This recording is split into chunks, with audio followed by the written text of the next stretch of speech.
You ask Tiger to calculate. This deals with linear inequalities with one unknown. The final result is x smaller than 40.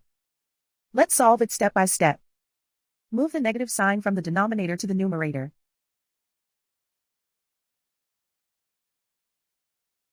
Isolate the x. Multiply both sides by 8.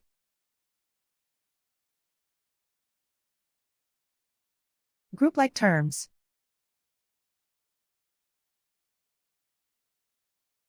Multiply the coefficients.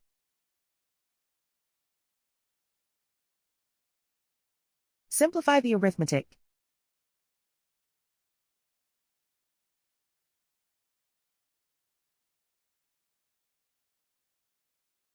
Convert the x into a positive number. Multiply both sides by -1. Whenever you multiply or divide by a negative, reverse the inequality sign.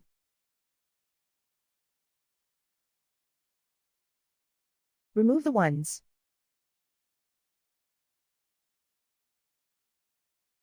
Simplify the arithmetic.